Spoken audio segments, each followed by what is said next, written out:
Javier Andrés, ¿qué tal? Buenos días. ¿Qué tal? ¿Cómo estás, Iván? Pues bien, encantado de que hablemos un ratito aquí de esto. Gracias por aceptar esta invitación, esta charla. Las mascarillas, un elemento ya cotidiano, pero a lo mejor lo que no somos conscientes es con la gente que tiene deficiencias auditivas. ¿Qué pasa con esta gente? Una vez más, pues las personas con discapacidad se tienen que adaptar a las realidades que impone un mundo donde la mayoría de las personas, por así decirlo, no tienen una discapacidad como tal, como la que está reconocida sobre el papel como discapacidad, ¿no? Aunque bueno, eso es también discutible porque al final las capacidades de cada uno, en fin, Sí, alguien que puede creer no tener discapacidad en realidad la tiene porque acaba de vivir una situación traumática, por ejemplo, y en fin. Todo el mundo al final somos un poco discapacitados, por así decirlo, unas cosas y otras, ¿no? La diferencia importante que hay que hacer es pues según el tipo de discapacidad que se tenga. No es lo mismo las necesidades que le pueden surgir a una persona con deficiencia visual que a una persona con deficiencia auditiva. En el caso de las mascarillas en concreto, sobre todo los que peor lo están pasando efectivamente son las personas sordas, porque una de sus formas de comunicación, y además crean unas habilidades que a mí me parecen increíbles, porque claro, yo no soy sordo y entonces admiro a esta gente cómo lo hacen, de leer los labios. Las mascarillas automáticamente se lo tapan a su interlocutor y tienen que guiarse solo con lenguaje de signos, ¿no? Con gestos de las manos. No todo el mundo sabe hacer lenguaje de signos. Las personas sordas no solo se comunican con intérpretes de signos o con gente que sea capaz de hablar lenguaje de signos, sino que también van por la calle a lo mejor, si tienen que preguntar algo, pues se guían por visualizar sus labios y leer los labios, ¿no? sí, sí. Entonces, sin duda, para ellos yo creo que esto de las mascarillas es los que peor lo están pasando. Vamos, ya nosotros en ONCE y en Fundación ONCE sobre todo, que es quien lleva la discapacidad auditiva, más que ONCE, que se centra más en la visual, como sabrás, ya lo estamos percibiendo. Estamos percibiendo que efectivamente muchísimas personas pues bueno, piden que se usen mejor pantallas, porque así de estas transparentes, ¿no? Las viseras con pantalla transparente, porque así puedes leer los labios y tal, pero claro, no es ni tan barato, ni tan rápido, ni tan cómodo incluso como puede ser una mascarilla, que digamos es más masiva, ¿no? Más fácil de conseguir. Luego, sin embargo, las personas con discapacidad visual, no en concreto con las mascarillas, una persona con discapacidad visual no lee los labios, de hecho le cuesta verlos. Incluso si tienes un grano aquí, a lo mejor no te lo detecta una persona con baja visión, porque te ve peor, ¿no? Pero sí que ellos también, con esto de la COVID-19, con esto del confinamiento y de las medidas de seguridad, del distanciamiento social y todo, las personas con discapacidad visual están encontrando también otros problemas. Tener en cuenta que muchos ciegos totales viven a través del oído y del tacto. Y el tacto lo tenemos ahora mismo prácticamente prohibido. Claro, la famosa distancia social ahora juega totalmente en contra para este tipo de gente. Exacto, y si hay algún contacto va a ser con guantes y al final con protecciones que te hacen perder sensibilidad en los dedos, y tened en cuenta que una persona ciega es capaz de distinguir un billete de qué cantidad es por el tacto que tiene ese billete y por el tamaño. Wow. Con un guante de plástico no se distingue igual de bien.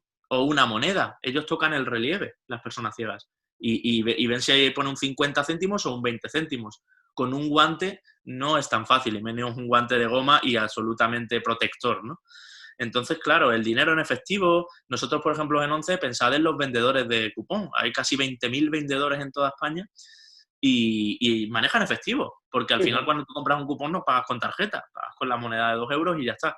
Entonces, se están haciendo pues muchas atenciones, muchas formaciones de cómo adaptarse a esta nueva situación y cómo aprender a identificar. También porque ahora todos los kioscos de ONCE, por ejemplo, están con unas medidas de seguridad extremas, con protecciones para el vendedor, con un montón de pantallas para que no roce la respiración del cliente con el vendedor, para que el cliente esté totalmente seguro también.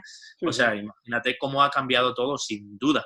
Pero el tema de las mascarillas en concreto, los que lo pasan mal son los lectores de labios, es decir, las personas con discapacidad auditiva. Lo que me sorprende es que no se hayan, por lo menos de forma masiva, no se hayan diseñado tapabocas, mascarillas para sordomudos. Bueno, es que no creo que fuera barato crear una mascarilla transparente, y además daría muchísimo más calor que la textura tela, porque si fuera transparente tendría que ser de plástico. Sí, claro, tendría que ser toda la zona aquí labial, dijésemos, de plástico, y eso sí que implicaría calor. Imagínate Pero llevar un guante de estos del supermercado, de la frutería y tal, o una bolsa de estas de plástico de donde echar los pimientos, sí, aquí todo el rato, da muchísimo calor y entonces yo entiendo que lo más práctico, también lo más, bueno, lo que más cuida el medio ambiente es que sean de estos materiales, que sean de tela. Entonces las personas sordas pues realmente lo que están pidiendo es que se tenga conciencia de ello, que la comunicación pues si no es en lenguajes de signos, sea a través de escribir. Si una persona ciega, yo voy con mascarilla por la calle y me pregunta, no sé, una dirección, aunque bueno, una dirección ya es algo de otro tiempo, ¿no? Todo el sí. mundo tiene Google, pero me pregunta cualquier cosa, Sí, si sí. sé cuánto le queda al autobús o lo que sea, eh, lo que haría sería escribirlo, por ejemplo, en el móvil, y esto es importante que la gente se conciencie, y ponerle la pantalla para que él vea lo que he escrito, por ejemplo, ¿no? No todos llevamos una libretita en el bolsillo siempre, pero sí un Sí, sí, teléfono sí. móvil. Pues esto es una buena forma, escribir en un momento y enseñárselo. O sea, es importante, como tú dices, que la sociedad sea consciente de que vivimos unos tiempos en que las personas con discapacidad lo están teniendo más difícil.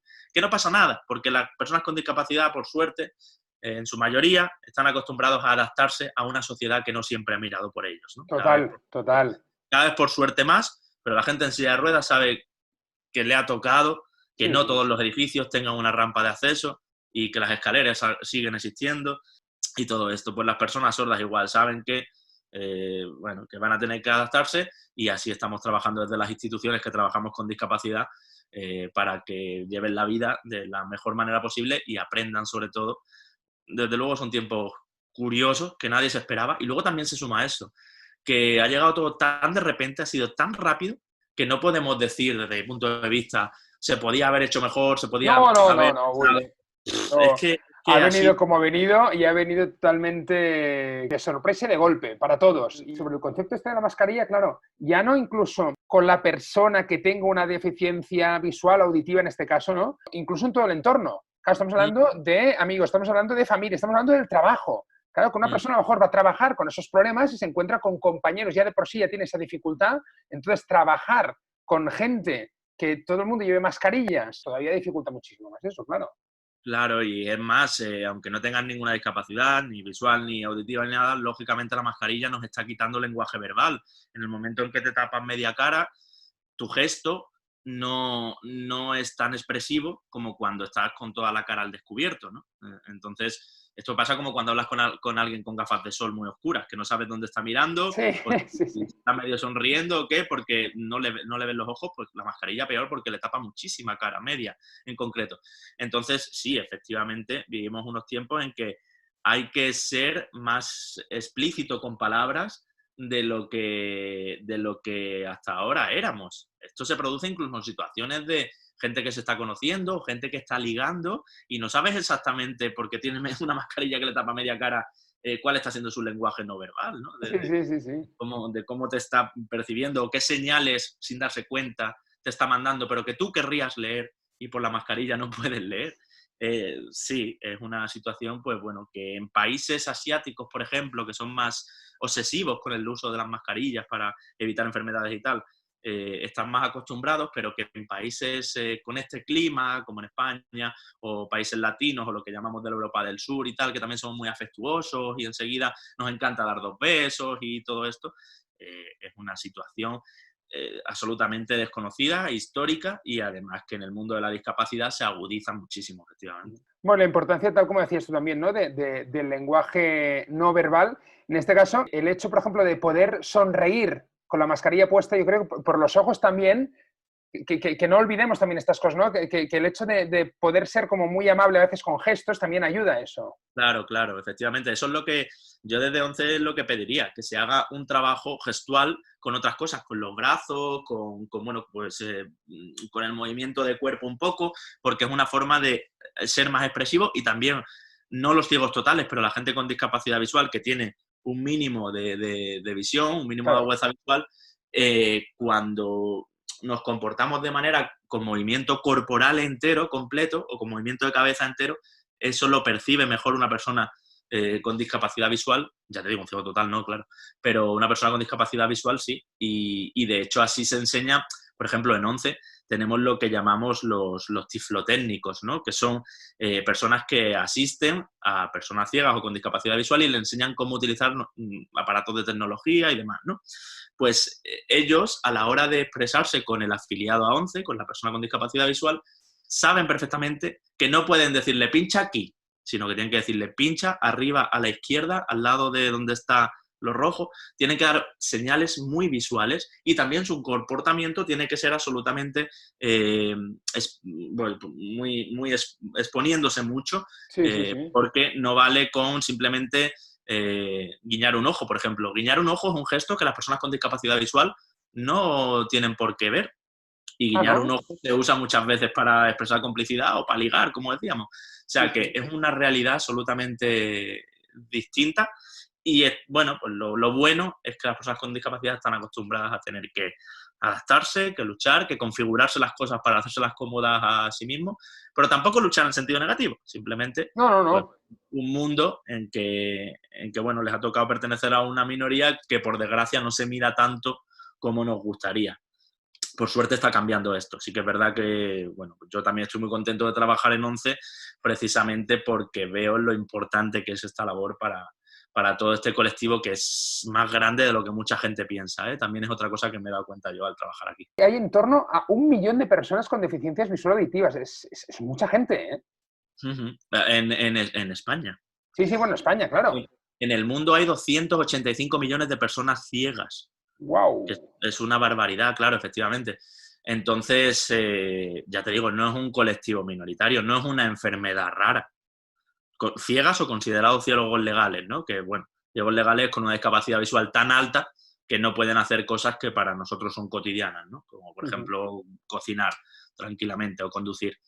Entonces, por eso digo que hay que mentalizar también a los gobiernos, a las diferentes instituciones públicas, de que, ostras, no es tan pequeño este colectivo. Y te cuento una anécdota. Yo, además de ONCE, trabajo, por ejemplo, con videojuegos, ¿no? Que es una cuestión, es un sector súper visual.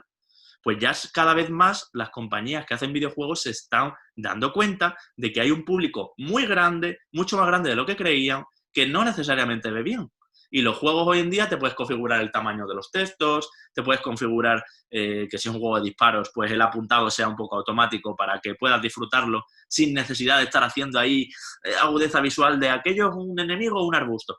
O sea, este tipo de situaciones se producen incluso en un sector tan visual como el de los videojuegos. No te digo ya en otros tipos de ocio como en el cine o el teatro, donde las personas ciegas tienen a su disposición, en España además muy bien, aplicaciones, algunas lanzadas por ONCE, por el Grupo Social ONCE en general, que sirven para que te audiodescriban las películas. Yo he ido al cine con una persona ciega y él automáticamente, nada más llegar, enciende su aplicación, se pone un auricular en una de las orejas y ahí le están audiodescribiendo toda la película. Y tiene la sensación cine, que tanto nos gusta a todos, de tranquilidad, oscuridad, buen sonido, ¿no? La pantalla grande le da igual porque es un ciego total, pero sí que es verdad que se produce una situación más envolvente que ver una película en casa y le está entrando por un pinganillo toda la audiodescripción de lo que está pasando en pantalla.